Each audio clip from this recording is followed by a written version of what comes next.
Hello everyone, welcome back on cam TV. बच्चों, previous lecture तक मैंने आपको कंस्ट्रक्शन नंबर 11.1 समझा दिया, जहाँ पे हमने एंगल को बाइसेक्ट करना सीखा था। अब कंस्ट्रक्शन नंबर 11.2 की बात करते हैं। कंस्ट्रक्शन नंबर 11.2 के अंदर आपको क्या करना है, एक लाइन का बाइसेक्टर करना है, और वो भी परपेंडिकुलर। तो पहले तो मतलब समझा देता हूँ, पहले स्टेटमेंट समझ लो कि हमें करना, एक्चुअल में हमें जो करना है वो क्या करना है, ज़रा वो समझा देता हूँ। हमें करना है टू कंस्ट्रक्ट, टाइटल लगा दीजिए, to construct the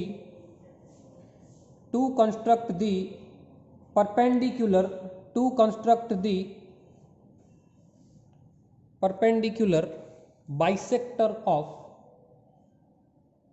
bisector of a given line segment,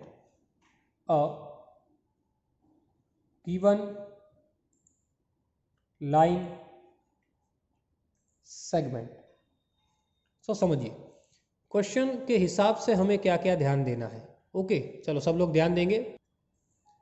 तो मैंने जैसे आपको कल बताया था कि कंस्ट्रक्शन को लिखते वक्त आपको दो तीन चीज़ों का ख्याल रखना पड़ता है। एक, जो डेटा होता है जो आपको दिया जाता है, आप जो फिगर के अंदर लिखने वाले हो। दूसरा, टू कंस्ट्रक्ट, यानी कि आप कंस्ट्रक्ट क्या कर रहे हो। और एक, स्टेप्स ऑफ कंस्ट्रक्शन, जो मैंने आपको बताया था कि पहले मैं आपको बताऊंगा, उसके बाद आपको खुद करने की ट्राई करनी है। ठीक है, तो आज मैं आपको कंस्ट्रक्ट करना सिखाऊंगा और डेटा साथ में मैं ओरली आपको बोलता जाऊंगा, आपको उस डेटा को समझना है। Understood everyone? नाउ चलो, सबसे पहले तो क्वेश्चन समझ लीजिए। बताया गया है कि to construct the perpendicular bisector of given line segment. Perpendicular bisector, तो पहले तो बाइसेक्टर का मतलब आप लोग जानते ही हो। परपेंडिकुलर बाइसेक्टर का मतलब क्या है वो मैं आपको सिखाता हूं। बाइसेक्टर का मतलब क्या है देख लीजिए। बाइसेक्टर मतलब कि दो इक्वल टुकड़े करना। ठीक है, समझ में आई बात? और परपेंडिकुलर का मतलब उस लाइन से 90 डिग्री एंगल बनाने वाली लाइन।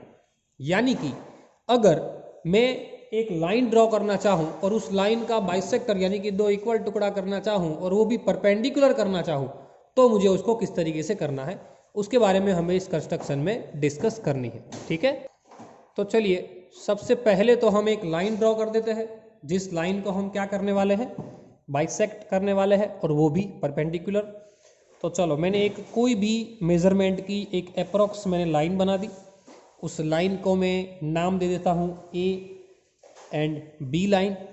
ओके, नाउ अब मुझे करना क्या होता है कंस्ट्रक्ट करने के लिए। मेरे पास एक राउंडर होगा, क्लियर। उस राउंडर को, जो आपको स्क्रीन पे दिख रहा है, इस राउंडर को आपको अप्रोक्स खोल देना है। अप्रोक्स, फिक्स नहीं, अप्रोक्स, क्लियर। पर हम हर वक्त एंगल बनाने के लिए उसको अप्रोक्स खोलते थे। यहां पे क्या ध्यान रखना है, बाइसेक्टर बनाना है। बाइसेक्टर मतलब ये लाइन का आधा टुकड़ा। तो यहां से आप अप्रोक्स कितना खोलोगे, तो कि ये लाइन ये पॉइंट से लेके आधे से ज्यादा, मतलब कि ये जो लाइन है उस लाइन का क्या, ये आधा पार्ट है, उससे थोड़ा सा ज्यादा इसको खोल देना है। क्लियर, यानी कि मैंने थोड़ा सा अगर खोला, देखो ये लाइन से आधे से ज्यादा हो गया अप्रोक्स। अब मुझे क्या करना है, मुझे पॉइंट ए और पॉइंट बी दोनों को सेंटर लेके इस लाइन के अपर पार्ट में और इस लाइन के लोअर पार्ट में एक एक आर्क लगानी है। क्लियर, क्या करना है, एक एक लाइन के एक एक आर्क लगानी। जैसे कि मैंने ए पॉइंट के ऊपर राउंडर रखा, एक आर्क मैंने ऊपर लगाई, वहीं पे राउंडर रख के मुझे एक आर्क नीचे के पार्ट में भी लगानी है। सेम प्रोसेस मैं करूंगा बी के साथ। मैं अब पॉइंट लूंगा बी को और एक आर्क ऊपर लगाऊंगा, एक आर्क नीचे लगाऊंगा। तो मेरी जो पहली आर्क थी, वो पहली आर्क उसको क्या किया, मेरी इस दूसरी आर्क ने कहीं पे इंटरसेक्ट किया ना। उन दोनों को पहले मैं कोई नाम दे देता हूं। जैसे मैंने ऊपर वाले को नाम दिया है P, नीचे वाले को नाम दिया है Q। अब इन दोनों में से पास होती हुई एक लाइन में ड्रॉ करता हूं। ये दोनों आर्क से पास होती हुई एक लाइन में ड्रॉ करता हूं P एंड Q पॉइंट से। देखिए जहां पे दोनों का इंटरसेक्शन मिला था वहां से। ठीक है, तो ये जो लाइन मैंने ड्रॉ की, वो लाइन मेरे इस AB लाइन का बाइसेक्टर भी होगा, यानी कि दो इक्वल टुकड़े भी कर रहे होंगे, और वो जिस पॉइंट पे इंटरसेक्ट कर रहा होगा, सपोज दैट उस पॉइंट को मैं नाम दे देता हूं M, तो ये पॉइंट जो होगा वो 90 डिग्री पे बाइसेक्ट करेगा। क्या करेगा? 90 डिग्री पे बाइसेक्ट करेगा। क्लियर? तो यहाँ पे आपको इस चीज़ का खास ख्याल रखना है। मैंने फिर से आपको कंस्ट्रक्शन एक बार सिखा दे रहा हूँ, साथ में स्टेप्स भी कैसे लिखोगे। पहला स्टेप क्या लिखोगे? फर्स्ट स्टेप लिखोगे taking A and B as a centre. सबसे पहले ए बी लाइन ड्रॉ करनी है। Now taking A and B as a centre and radius more than 1/2 of A B. मैंने कहा था ना, ए बी के अंदर आधे से ज्यादा रेडियस लेके take 1 arc at upper part and 1 arc at lower part of the line segment A B. Second step, now this arc are intersect each other, means these two arc intersect each other at point P and point Q, or you can say, or you can write also that give that point name P and Q. Now P and Q are intersect AB. P and Q line intersect means draw one line which pass from P and Q which intersect point M. Clear? So this point M is the perpendicular bisector, means PQ line is the bisector and point M means AB and PQ are perpendicular line. So we can write, or we can say PQ and AB are perpendicular bisector line. Understood everyone? So बच्चों यहाँ पे construction number 11.2 कर दिया है, इसको एक बार properly देख लीजिए, उसके बाद आगे बढ़ते हैं कंस्ट्रक्शन नंबर 11.3 के लिए। नाउ अब डिस्कस करते हैं कंस्ट्रक्शन नंबर 11.3 के बारे में। कंस्ट्रक्शन नंबर 11.3 जो है वो आपको क्या कहता है, उसका स्टेटमेंट समझ लो। अब हमें 60 का एंगल बनाना सीखना है, और बाकी की सारे भी एंगल हमें सीखने हैं, लेकिन वो हम 11.1 एक्सरसाइज में सीखेंगे। ठीक है? सो 11.3 जो कंस्ट्रक्शन है वो क्या कह रहा है? वो कह रहा है to construct an angle of 60 at the initial point of the given ray. क्या है स्टेटमेंट, जरा देख लीजिए। To construct an angle to construct an angle of 60 degree at the initial point of the given ray। यानी कि आपको 60 degree का angle बनाना हो, समझिए क्या, आपको 60 डिग्री का एंगल अगर बनाना हो तो आप किस तरीके से एंगल्स को कंस्ट्रक्ट करोगे। ओके, बहुत इजी है, देख लीजिए। सबसे पहले तो मुझे जो रे दिया जाएगा उस हिसाब से मुझे डेटा भी लिखना पड़ेगा। क्लियर ना? डेटा भी लिखना पड़ेगा, कौन सा रे दिया गया है। जैसे कि भाई मैं ए बी रे ले लेता हूँ for an example, given data, उसके अंदर ए बी जो है वो एक रे है। अब मुझे कंस्ट्रक्ट करना है, तो मैं कंस्ट्रक्ट कैसे करूंगा? तो लिखेंगे भाई टू कंस्ट्रक्ट। क्या लिखेंगे?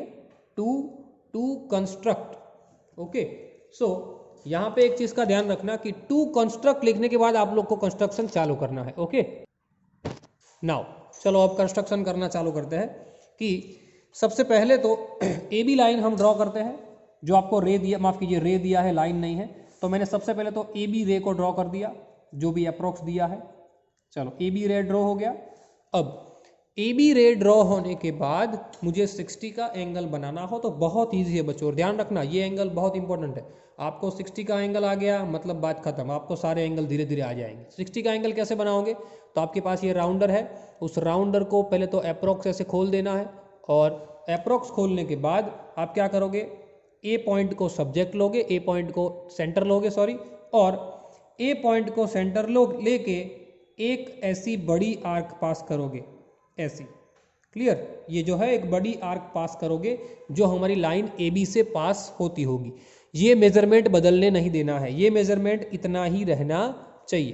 अब जहां पे मेरी लाइन का इंटरसेक्शन हुआ है उसको मैं जैसे कि नाम दे देता हूं M point for an example. Clear? और इतने ही मेजरमेंट रख के आपको एम पॉइंट पे यहाँ पे सर्कल का, सॉरी राउंडर का नोक लगाना है एम पॉइंट पे, और एम के ऊपर पॉइंट लगा के आपको क्या करना है? इसी जो बड़ी आर्क थी उसके ऊपर इंटरसेक्ट करती हुई एक आर्क ड्रॉ करनी है। क्लियर? जैसे ही ये इंटरसेक्शन पॉइंट मिलता है उस पॉइंट को मैं जैसे कि नाम दे देता हूं एन पॉइंट। अब हमारे पॉइंट ए से पॉइंट एन में से पास होती हुई एक लाइन ड्रॉ करनी है। क्या? हमारे पॉइंट ए से पॉइंट एन में से पास होती हुई एक लाइन ड्रॉ करनी है, और अगर रे ड्रॉ करना चाहो तो रे भी ड्रॉ कर सकते हो। क्लियर? जैसे कि मैंने यहाँ पे ए एक्स रे ड्रॉ कर दिया। तो ये जो एंगल मुझे मिला, कौन सा angle? Angle X A B, ये एंगल जो मुझे मिला वो कितने का होगा? 60 का। कितने का होगा? 60 का। ठीक है, तो इस तरीके से 60 का एंगल बनाया जाता है। सो बच्चों समझ लो किस तरीके से हम एंगल बनाते हैं। एंगल बनाने की भी अलग अलग मेथड होती है। तो ये है उसका स्टेप भी, जैसे मैंने आपको कंस्ट्रक्शन 11.1 11.2 में मैंने सिखाया, वैसे ही आपने जो ड्रॉ किया है वही आपको लिखते जाना है। ठीक है, दिमाग में रखिएगा कि अगर कोई एंगल बनाना हो तो उसके कंस्ट्रक्शन दिखाने की, सॉरी उसके स्टेप्स दिखाने की ज़रूरत नहीं है, आपको एंगल से ही मतलब रहेगा। ओके, नाउ एंगल जो है वो 60 का ही बना, ऐसा चेक करने के लिए आपके पास प्रोटेक्टर होगा, तो इसके ऊपर आप प्रोटेक्टर रख दीजिए, चेक कर लीजिए भाई मेरा एंगल 60 का आ रहा है कि नहीं आ रहा है। ठीक है, तो यहाँ पे आपको वो चीज़ भी क्लियर हो जाएगी कि मेरा एंगल सही में जो बनना चाहिए वो बन रहा है कि नहीं बन रहा है। ओके, समझ में आई बात?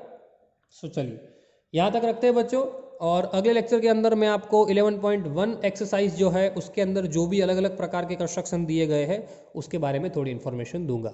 ओके, सो मिलते हैं अगले लेक्चर में। Till then, thanks a lot.